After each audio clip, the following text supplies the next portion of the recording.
Welcome back to this week's episode of the Feeney Call. So as you guys noticed, we took a couple weeks off. I got in some pretty good crash damage 3 weeks ago, in the super stock, and I've spent most of my time that I can fixing that, and it just hasn't been able to coordinate schedules to bring guests on. Um, I am trying to do this in what little free time I have. Um, Unfortunately, sometimes that means that there are going to be some missed episodes. So let's do a quick recap. Going back to that incident, I was racing the super stock that night, only the super stock that night, and we were doing well. And yeah, it was one of those things that the car was okay. It wasn't, killer, but yeah, we were doing okay.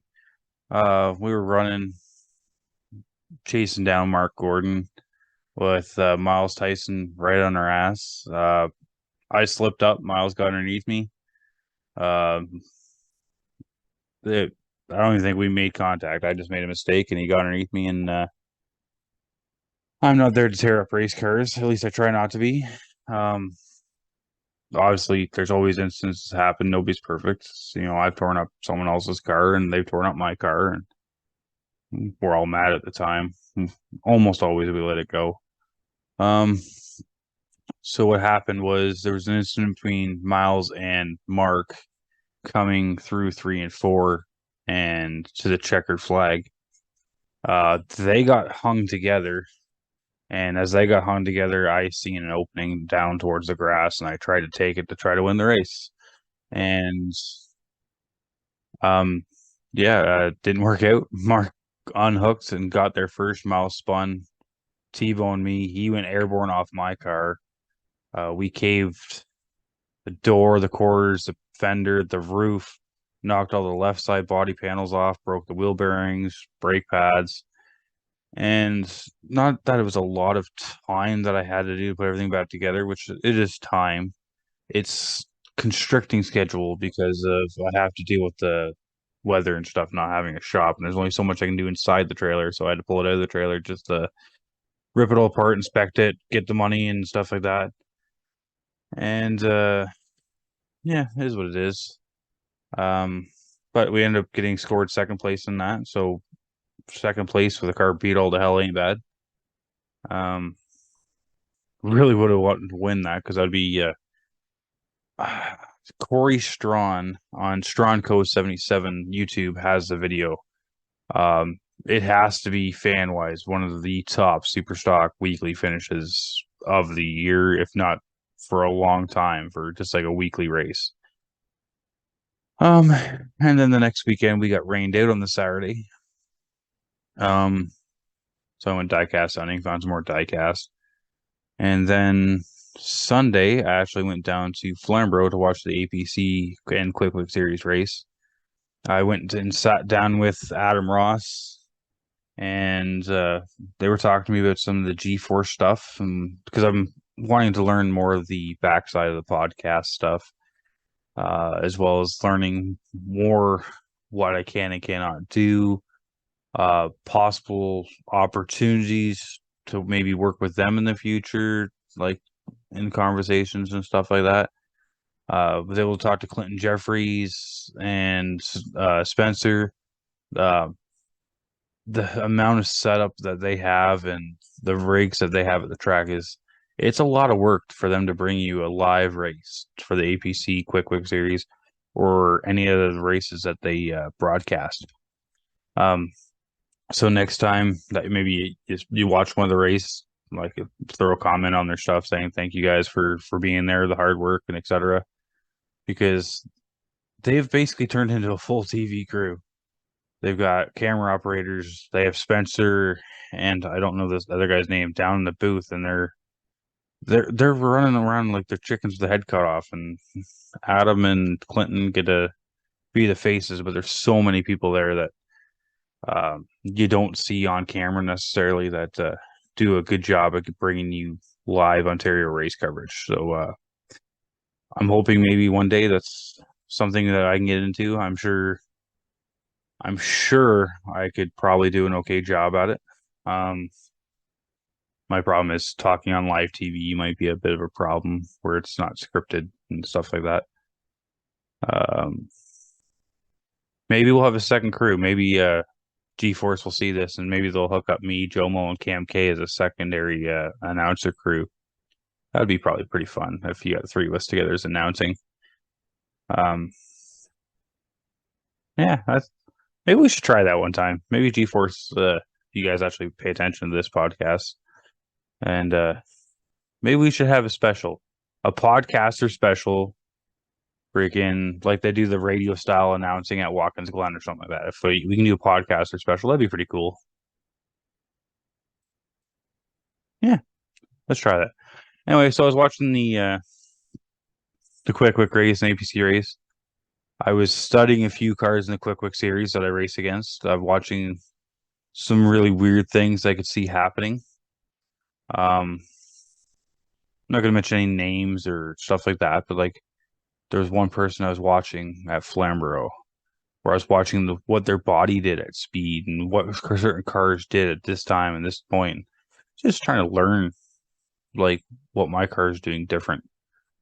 And then like the APC late models and stuff like that. I was trying to watch and see what everything was going on, and uh it was a good race.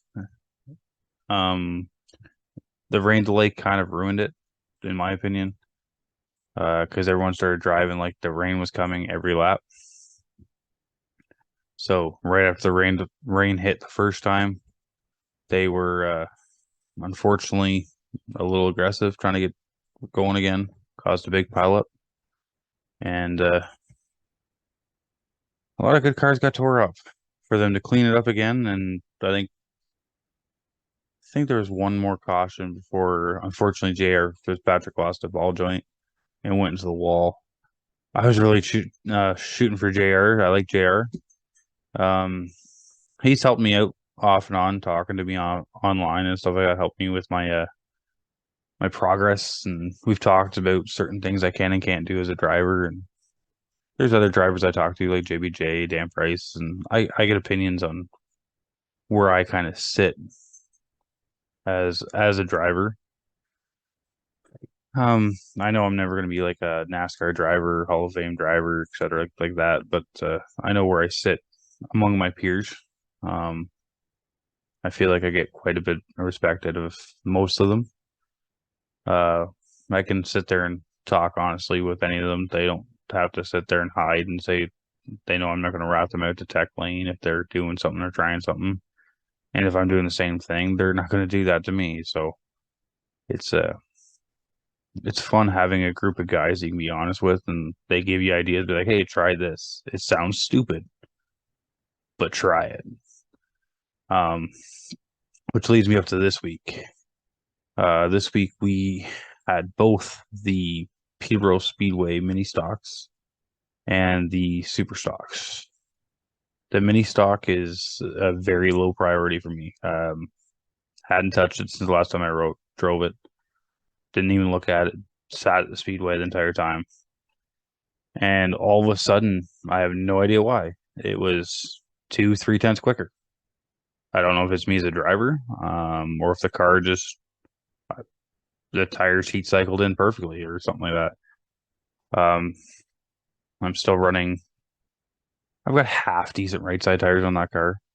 They're not great tires, but they're half decent. And the left sides are Johnny Krasinski's old tires from a few years ago. So that car, I got fourth in the first heat. I actually won the second heat. And got third in the feature after leading a bunch of laps and fighting with Nolan Gould for the win. And sometimes getting second is worse than getting third with the rules package. So you take that as you want. It wasn't worth me putting up a huge fight when the guy looked underneath me with a couple laps to go. Like it would be if I to win the race, I fought as hard as I could. For second, I didn't fight as hard as I could. I fought enough that I was trying, and if I wasn't going to give it up, but I wasn't sitting there pushing it where the car might get hurt or I might spin out or anything like that. Like I was for the lead. Like I was driving my butt off trying to win that race. But Nolan Gould is in his own time zone. Uh, they've done a lot of research on that car. They've done a lot of time on that car. They do meticulous maintenance on that car. That car probably has one of the best maintenance programs in Ontario for mini stock. Plain and simple. Um, Brian Babin built that car. I don't know if he still maintains it. If he watches this, maybe he can comment down below. Maybe help some people out that are looking to build a fast car because maintenance is huge on these things. And letting my car sit at the track does not do it any favors. The fact it was 2/10 faster after sitting, I have no idea what happened. I won't be able to tell you what happened. I honestly just think it was just the right time for that car to kick in and the right circumstances for me to be towards the front. However, the super stock, I was trying a new setup after having the damage and fixing a bunch of things. And after I tried the shock, I tried a different shock setup. It was okay. I didn't like it for how hot and slick the track was. And yeah, unfortunately, it just didn't work out. And then we drive the first heat and car was a little loose. I'm like, all right, the track's just hot and slick. So I make a few changes. After the first heat, that's when I changed the shock package, added spring rubber, lowered the rear stagger, etc. like that. Second heat, we fought tooth and nail trying to get the win in the super stock as well. I wouldn't say it was rough, but it was definitely door to door Robin's racing for a heat win. Nothing that was too dirty. Anything that happened, I got apologized for, or I apologize for. That was anything that was over the line. So if someone comes to apologize, I find it's okay. Usually, unless it's reoccurring a bunch of times. And yeah, so we ended up finishing third and third in the features, and I think third in that one. So without further ado, I'm going to bring on our guest, Kevin Trevellin.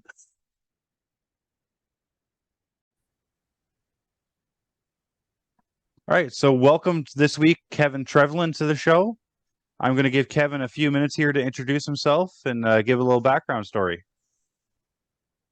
I'm Kevin Trevellin. I'm the driver of the Ontario Sportsman Series number 19 car. Been doing this a little while. Last year we were fortunate enough to win a championship and a few races, and by far the best season I've ever had in my career. So just we're off to a kind of a slow start this year.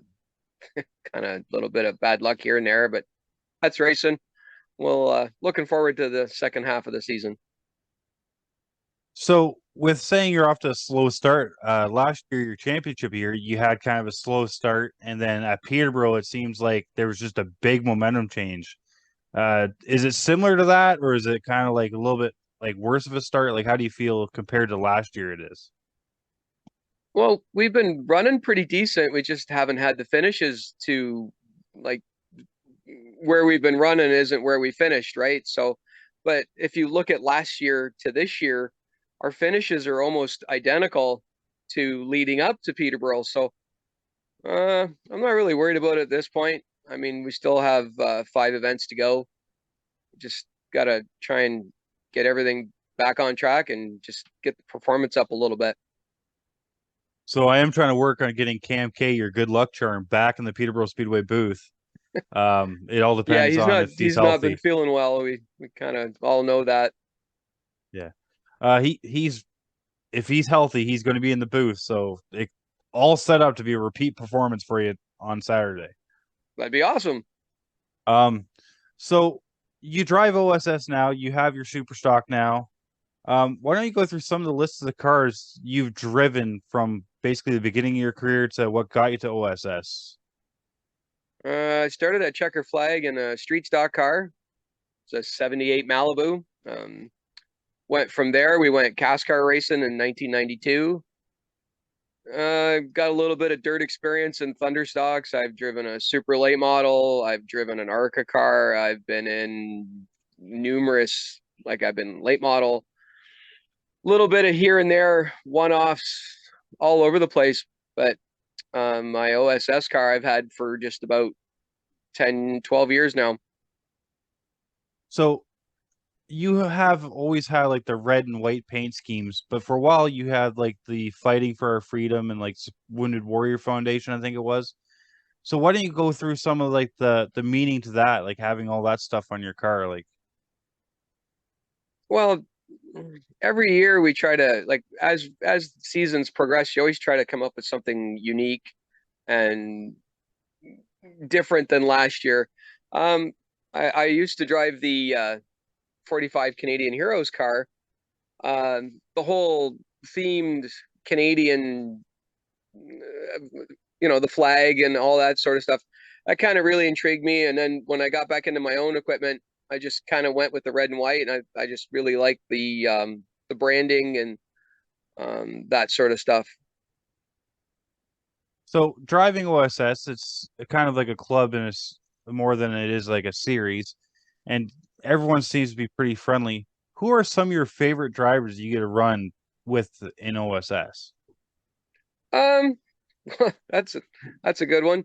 It can be past Over and the present. years, over the last, over the years of racing with quite a few different people in and out of the series. Um, Chad McGlynn, he's one of my favorite. We always have a good time when we park next to each other. Um, Brad Robinson lately, he's a fun young man to hang around with. I always tease him about he needs a sandwich because he's so skinny. But yeah, it's kind of like a club. We all get along and we all try to help each other if necessary, and just try to we all try to work together and put on a good show. So, with you saying that, who's someone you'd like to see come into the series full time? Like maybe someone like a J.R. Fitzpatrick or maybe like a Sean Chenoweth. Like who's someone that you think could bring the attention and maybe help grow the series even more by just them coming in?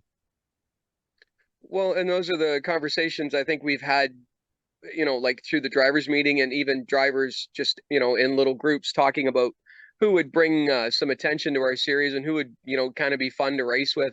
I think all of those people that you discussed would be good. I know we have Amanda Amanda Connolly will be at Peterborough this weekend, which would be very cool. Her and um, Kelly they at one point were both in the series. Uh, just it's a great place to race. Running all over Ontario. It's a lot of fun to run this series, and anybody that comes in, I think they'll enjoy themselves. So it'll be fun. So, for people like myself who are considering moving to the series in the coming years, why don't you explain some of the benefits to running the series and some of like the difference, say, from like I'm jumping from Superstock, some of the differences that they would have to prepare for to jump into the traveling series like the OSS? The length of the races for sure. I mean, I also have a super stock that I it's kind of hit or miss where I go to Delaware or not. It's weekly stuff's tough. I mean, you're out there, every week preparing to, you don't have a lot of time in between. Sometimes you race 2 or 3 weeks in a row. With the Ontario Sportsman Series, we normally get like a week off. We'll race, we'll have a week off. So you get that like almost 2 weeks prepare. The races are definitely longer, like 100 laps compared to most tracks are like 25, 35 lap feature. So getting yourself prepared to run 100 laps is takes a little bit to, I mean, a lot of us have run 50 lap events and are like, oh yeah, that's no problem. Once you get to like lap 75, 80, 85, you're just wishing everything was over it sometimes. So, the Electric City 167 at Peterborough, I ran that once with my first late model. At the halfway break, I think I was 4 laps down. I'm like, whew, we gotta be like lap 80. No, this is lap like 70 something. I'm like, uh-oh, we're in trouble. And Mm-hmm. it was bad enough that you have to learn how to pace your tires because you don't get to change tires in OSS like a NASCAR race or anything like that. So you got to save them up a little bit. You can't burn them off in the beginning. And that's a whole unique feature because you have to save X amount while going X amount of speed so you don't lose the time and go a lap down because it's a fine line between keeping your pace and burn the tires off, or just burn the tires off too quickly, right? Yes, you definitely have to pace yourself. Usually, like if you can kind of save for about 25, 30 laps and then get into a nice little rhythm, if your car stays under you the past 50, you should be okay. And, but yes, you do have to conserve a little bit to, make it to that end. So, what's the longest race you've ever driven in, like lap wise or mileage wise? Well, back in the CASCAR days, we used to do the Delaware Labor Day weekend shows where Thursday was practice qualifying and the 100 lap twin 100 lap qualifying events, and Sundays were 300 laps around Delaware in the middle of the day. It was pretty hot. So 500 lap over the weekend. Yeah. So, if you got to go to any track, it could be Canadian or American, where's the one track that you'd love to cross off the bucket list? Oh, there's so many. But with the with oh, it just jumped out of my mind there. What's the one that was closed for a while with a NASCAR track that just reopened? Uh, Uh, Rockingham. Yeah, I was at Rockingham. No, I can't think of the name. They just reopened it.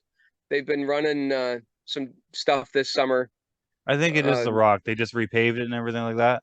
yes, that would be somewhere I would really like to go. Unfortunately, we don't have anything that fits the rules to go there.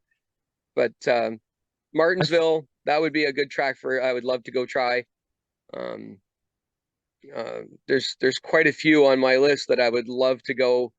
Winchester was that's up in Ohio. I would love to go try that place. It's a lot of banking. It's wicked fast. Not that I would probably do all right, but it's just one of those places I would love to try. it's one of those things that like so I always loved like the high bank tracks. I like a Sunset Speedway. I like Peterborough. I like the High Line in Peterborough. I just wish it was a little bit better because it's hard to maintain pace up. They've been spraying the sticky stuff almost all year, so the upper lane has been a little bit more effective. Just so you know, when you come out here this weekend, the upper lane has been a little better. Um, I didn't get to try Jacassa, but my favorite track of all time has got to be Kawartha Downs.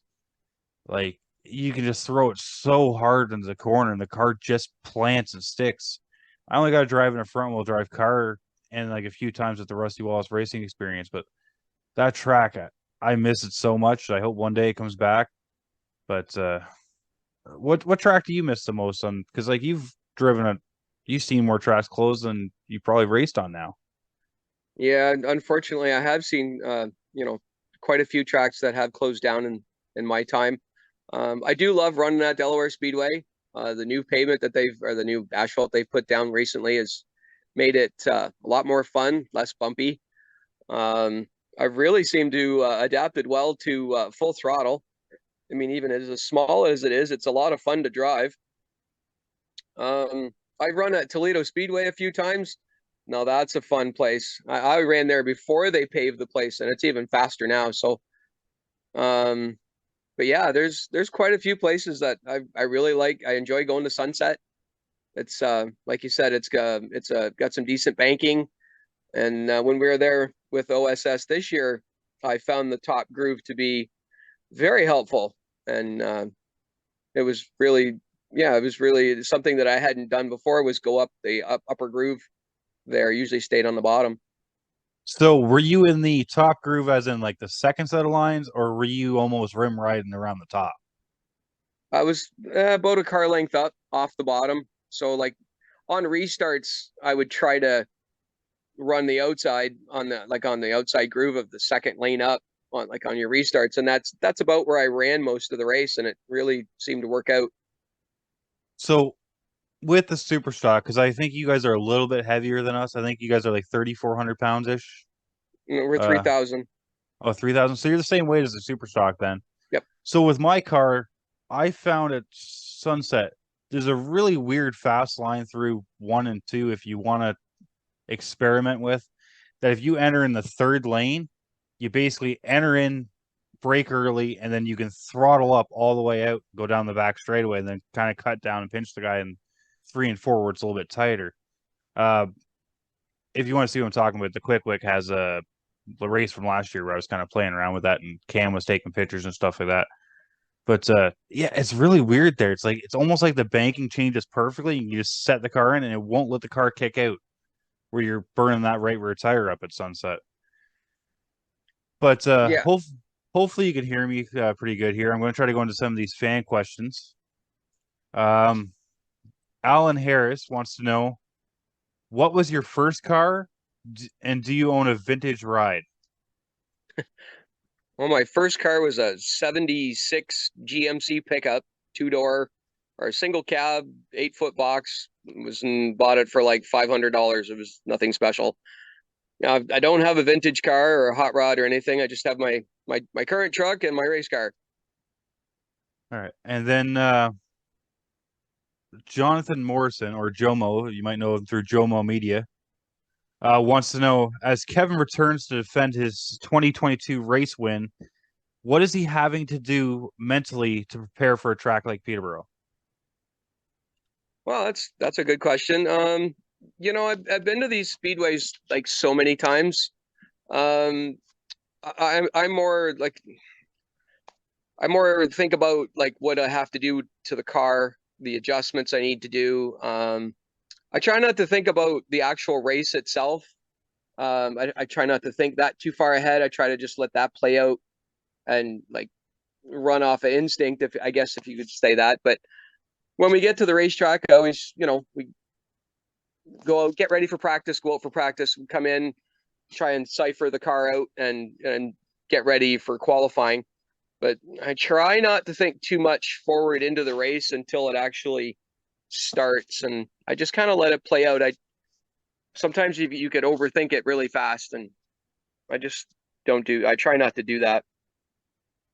Us as race car drivers, as soon as we put the helmet on, it hits the switch to shut the brain off, and we have to go on natural reaction. Because if you think about what you're going to do, 9 times out of 10, say you're avoiding wreck, you're in the wreck because you thought about going this way and then going that way. If you just Yeah. naturally go the way you're going, it's 9 times out of 10 works. Um, so Cam wants to know, what has it been like this season for you? Not having the start you were hoping for, like we were mentioning. And is it you and Brad Robertson sharing the same string as bad luck this season so far? Yeah, it kind of seems that way. Everything's I did find some problems with the car from the start of the season to now. Nothing really spectacular, but just a little bit of this, a little bit of that. The full throttle, we had a oil seal just disintegrate like very early into the race. So, but the performance of the car hasn't been too bad. Just the finishes haven't been there. It's just, yeah, a little bit of bad luck here and there, and hopefully we can turn that around. So the last one I have for you, that's people not bugging me about my camshaft laying on the ground. Uh, Randy Patterson wants to know if you have any plans for the Autumn Colors event Thanksgiving weekend. Well, now I do have my super stock, and unfortunately, I have been so busy um with my girlfriend's dirt car and just a whole laundry list of things. I haven't really been able to spend the time on that car. I would like to try to get it back out to Delaware in a couple of weeks, and that is something that I've always wanted to do and go to was the autumn colors. Just never had a car for that. Uh, Last year, I ended up crashing that car and never went anywhere with it. But um, if we survive and if the car's uh, decent and ready to go, I would love to go. Yeah, and with Peterborough, if we run our tires instead of everybody else's, we're running the recap. So instead of like 1,500 a set, it's like 800 for a set. Oh, And I've run the entire season so far on one set of tires, and I've actually picked up speed. wow, that's pretty good. Yeah, well, you know yourself, with the other tires we were running with the super stocks, after 50, 60 laps, you lose a tenth or two right off the bat. Where this one here, Well, I gain a tenth or two every 50 laps I put on it.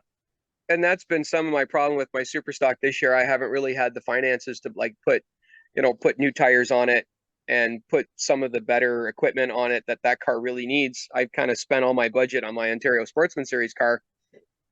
My super stocks for fun. It's just it's a lot of used stuff, and it's not a really spectacular car. It's a good solid car. It's just it needs a little more to be more competitive. So um coming to if I could get it to the autumn colors, yeah, it'd be like tires and fuel and stuff would have to try and get some help for that. Well, who knows? Maybe if the season goes the way it is, maybe I'll have a spare set of tires that you can borrow for the Colors Classic if we're running those ones. That'd be fun.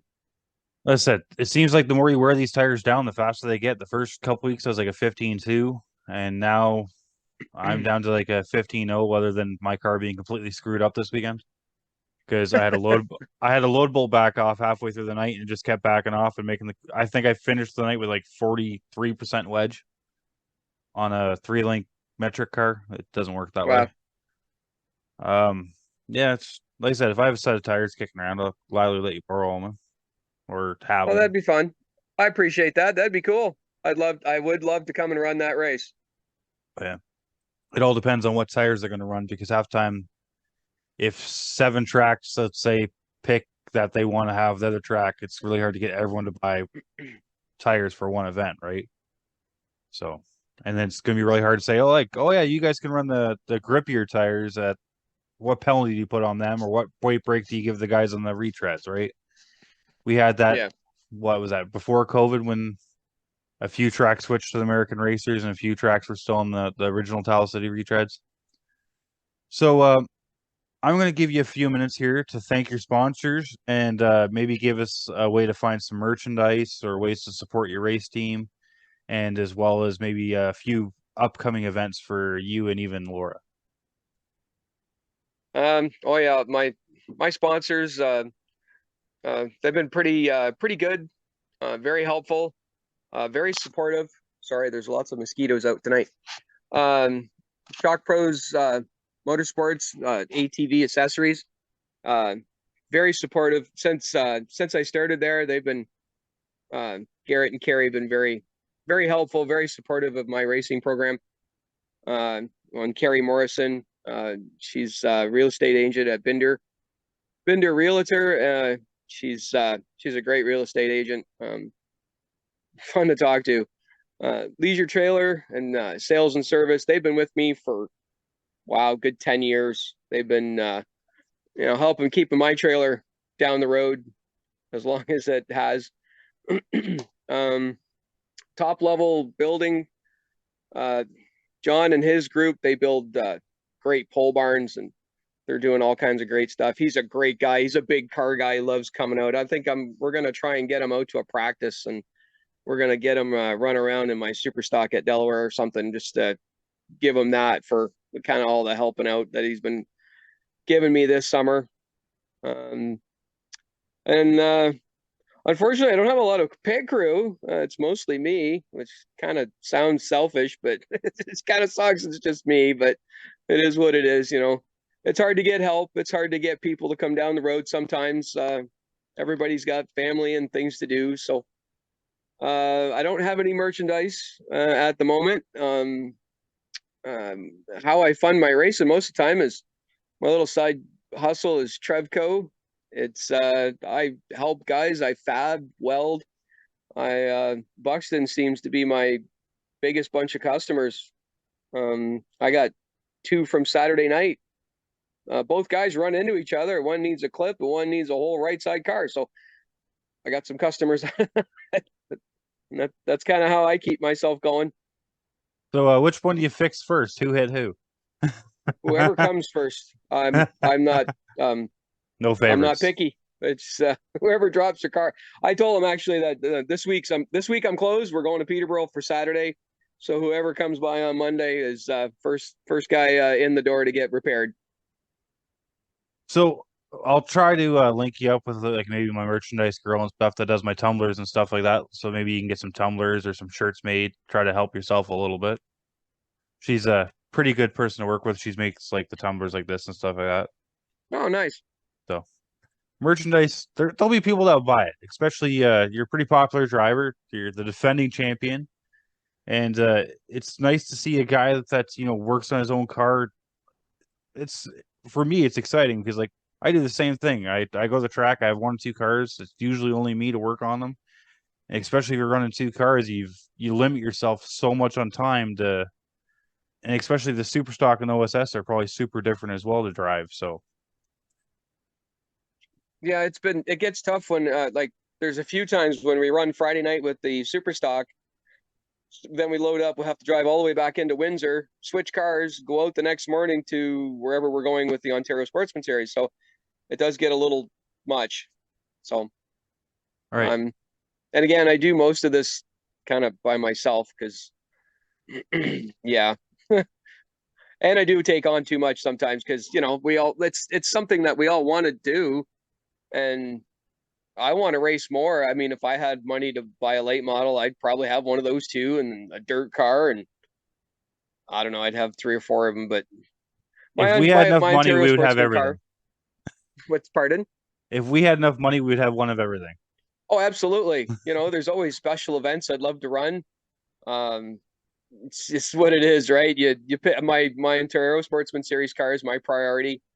Um, and then there's my super stock. And last year I got the opportunity to drive three different Thunderstocks at Buxton last year.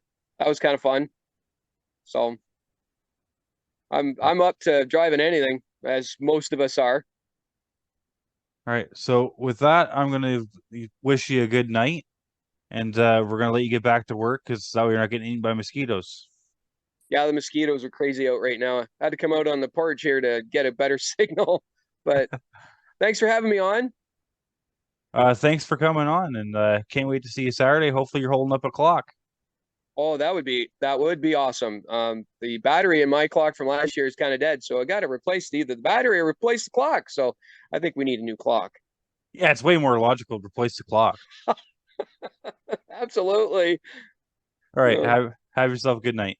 you too, man. Thanks for having me on. So that was Kevin Trevellin, driver of the number 19 OSS series car and the number 19 Super Stock down Delaware Speedway. Um, so we're bringing the champ on this week because OSS is returning to Peterborough Speedway, my home track. It's one of my favorite series to watch. It's I find very old school racing, very respectful most of the time.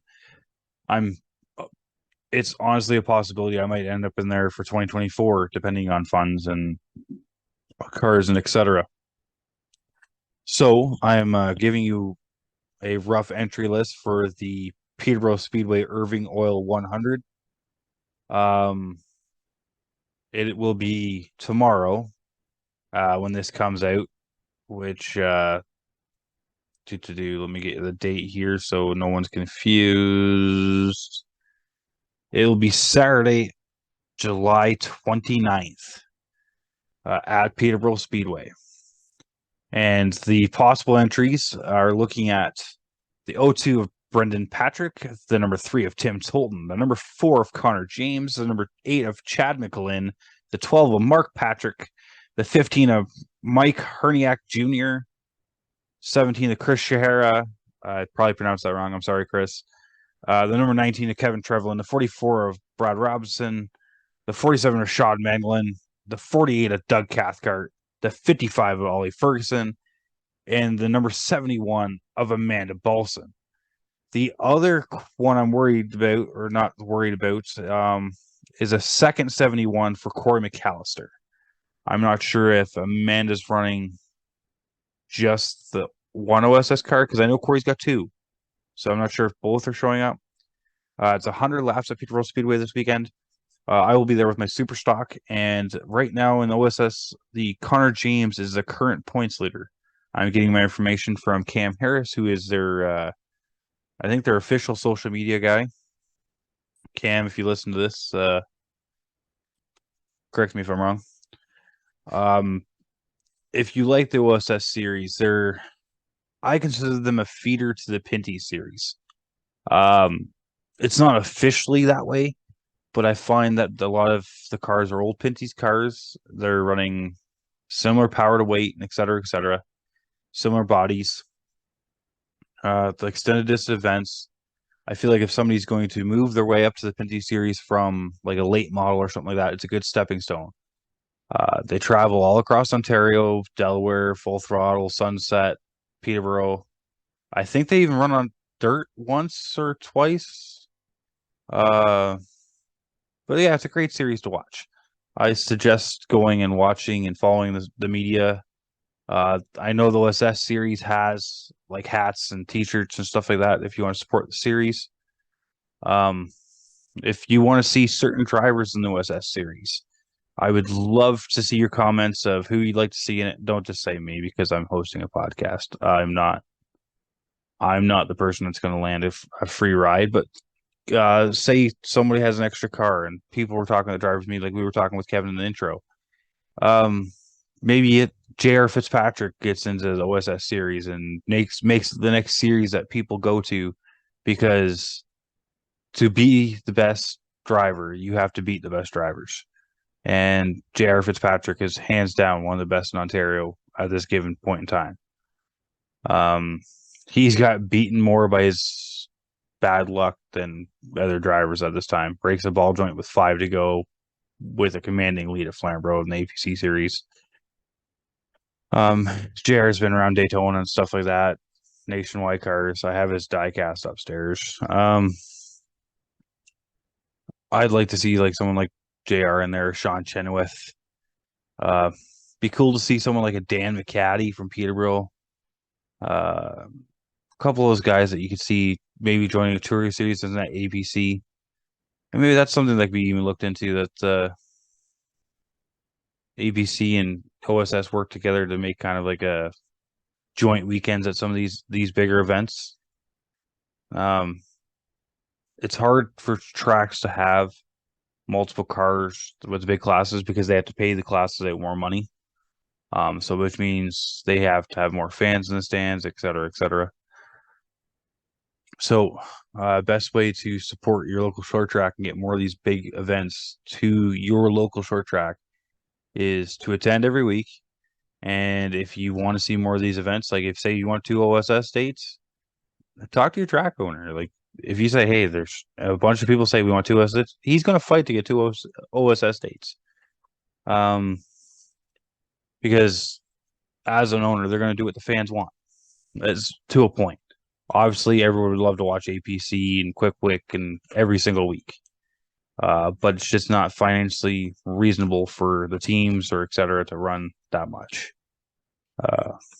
So I look forward to seeing everybody at the racetrack. And just so you guys know, I have got some Feeney Call podcast stickers that I've got. I'm cutting more and more out to get going. For drivers, these are free. If you want to put them on your race car, these are free. They're advertisement for me, and this basically says, hey, I would like to be on your podcast. And if you run these logos, I have no problem bringing you on the podcast. And it kind of is like, all right, this person wants the logos. Maybe they're willing to be on the podcast. I can message you or you can message me. I've got no problems there's no one I have an issue with bringing on here other than 2 people.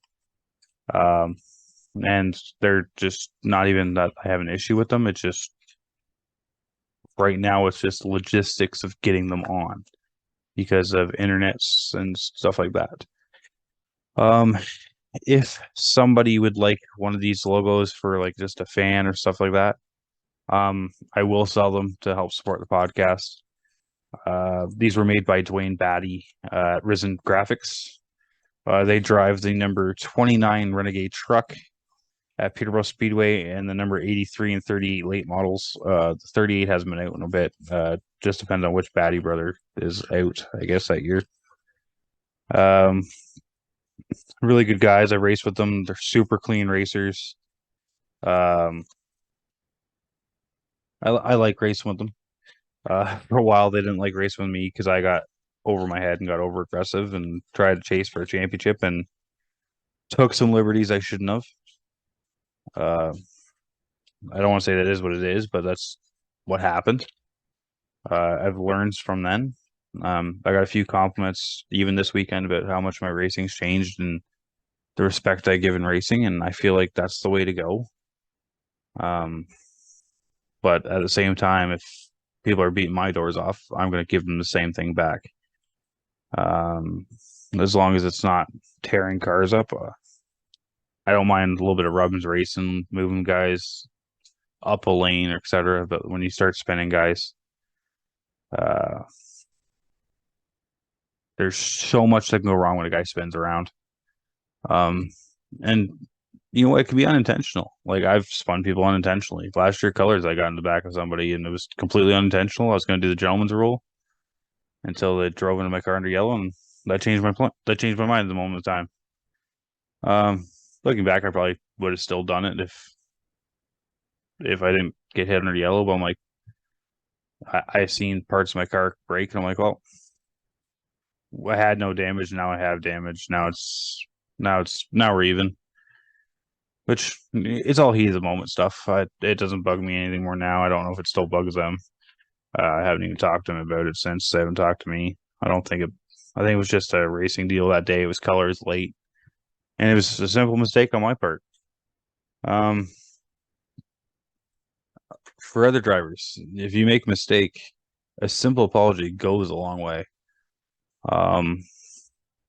Maybe someone's gonna be mad at you at the time, but if you didn't mean to turn someone around, to wreck someone, even if you don't say it that night, message them through the week, be like, hey, listen, I fucked up. I'm sorry. Put your tail between your legs and be a man about it or a woman about it. No one's perfect. We all make mistakes in racing. And if we start playing the eye for an eye, we're not going to have race cars left. There's only so many times we can fix the same cars in a season before guys will pack it in for the season.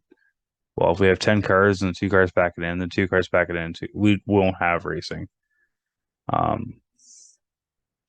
So let's try to race respectfully. And if you do make a mistake, just apologize. If you meant to turn the guy, then you meant to turn him. You don't have to apologize for that. But please don't turn people on purpose. It's bad.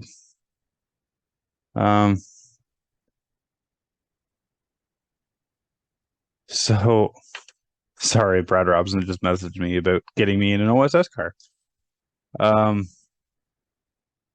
But so if you want to support the podcast, like I said, we have the stickers. Can't Taylor to You Media and Design. Oh crap, I'm going the wrong way. Has made us these tumblers. Oh, she's got a second design coming out with this is kind of like one of my 6 logos made by Roger Muth. These have speakers on the bottom that twist out. Oh, she's probably gonna make noise because I hit a button. It spins out. So you have a party speaker that spins into the bottom of your cup. These speakers are waterproof. Taylor does great quality work. She does not suggest putting these in the dishwasher even though they're waterproof. For obvious reasons. It's still a speaker. They're great. I've had this one for a couple days now. I've had a bunch of tumblers from her. If anyone is looking to get driver merchandise and stuff done, I suggest using Taylor to You Media and Design. She is top quality on her workmanship. She gives us drivers a great deal. The only thing she asks is that you sell at her prices. So we get a discount so we can sell them at her prices to make money to fund our race cars. That's how merchandise works for drivers or podcasts or etc. So yeah, if you want to get t-shirts done, she does t-shirts, tumblers, ceramic mugs. Taylor, feel free to comment in this video when you see it because I know you're going to watch it. All the stuff that you do. You've been great to help me out. You're a great sponsor to my race car. It was great seeing you in Orno this weekend. I think I bought a lot of stuff off you. She has a lot of great designs if you're just looking for a good drink tumbler for the track. Or say if you're going to Autumn Colors. You now have a great moonshine cup that comes with its own speaker when you're going to parties.